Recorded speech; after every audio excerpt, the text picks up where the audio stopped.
How's it going, gaming? It's your boy Beast Gamer Kuma. Here with a special topic. We're talking about what's going on with Ubisoft Exec saying that you need to start getting used to not owning your video games. Got it. Good.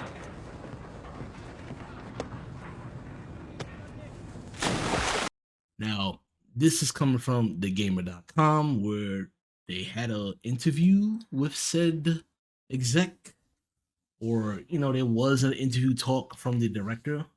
But before I go into this, let's talk about details, because details are the cornerstone of any kind of information. And I had a problem with some of the details in this because it is quite misleading, in which feeds into that narrative that you don't own any of your digital content. Keep in mind, I have been switching to only digital for a long time, since the PS3 era, actually. And when the PS4 came out, I kind of went fully digital. Then PS5 dropped and I got my all digital system, and I've been digital ever since, except for my Xbox Series X.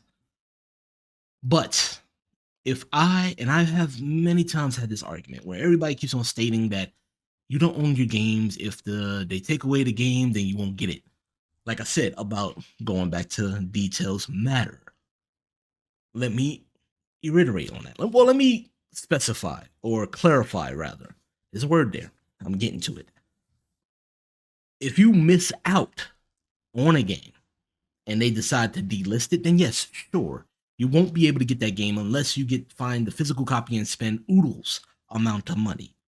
Now, luckily, I've got a lot of games on my PS3 that I caught on day one, like X-Men, the arcade game, Simpsons, the arcade game, Contra Hard Corps, which was made by Arc System Works, which is a great game, and the Scott Pilgrim game, which got a re-release, but and also the TMNT titles like Turtles in Time Reshelled, and what else is there? Out of the Shadows. Pretty much most of the old school Turtles games that got discontinued or taken off the market, either physical or digital. I mean, you can probably find a physical copy, but it's going to cost you a lot of money.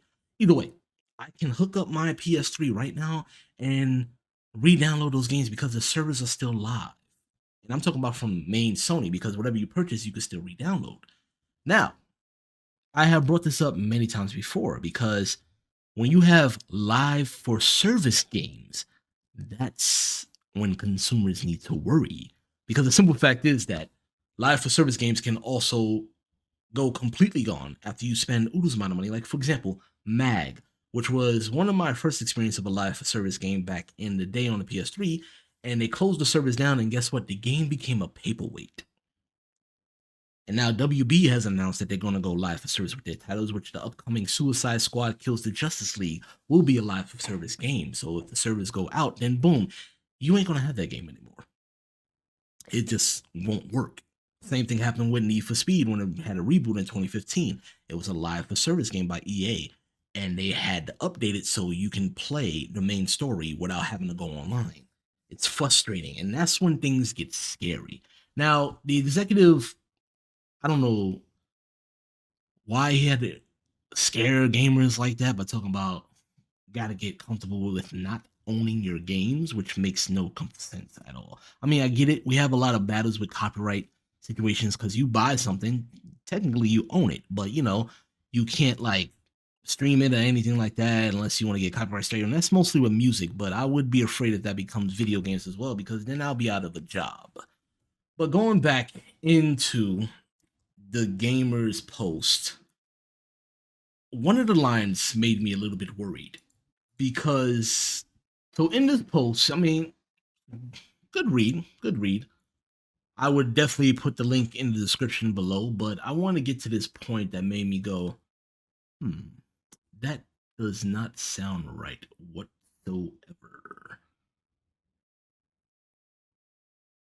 All right, so they go down the line, talk about Tremblay's view on physical games isn't that shocking, considering he's a director of subscriptions, but he does leave out some concerns shared by many when it comes to subscription services.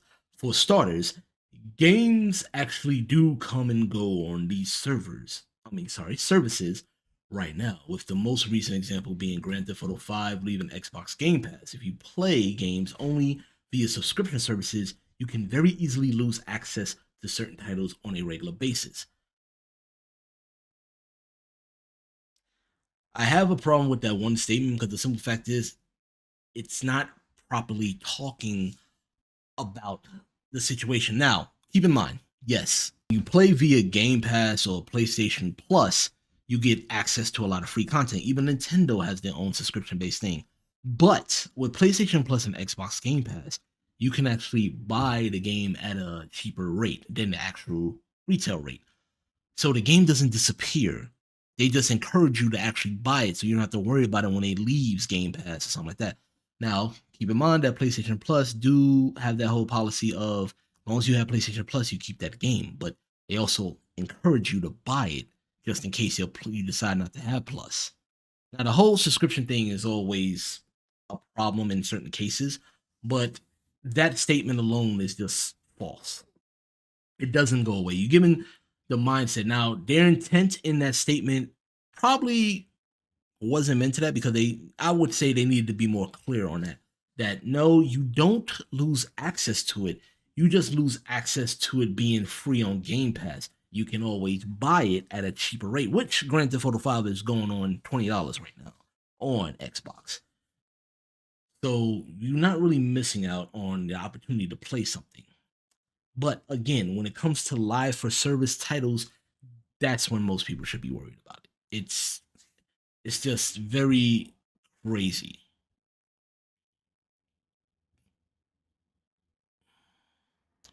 But they do bring up a good point in the second statement that games do get pulled off the online store. Now, I had a copy of The Crew. I haven't checked if my copy of The Crew is still there on Steam, but it got delisted recently from Ubisoft. And Ubisoft actually shut down a lot of servers for a lot of their games.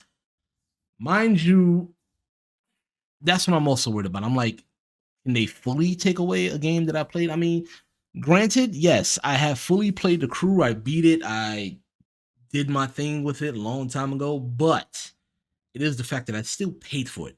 Now, that becomes another argument on if you got your money's worth after so many years.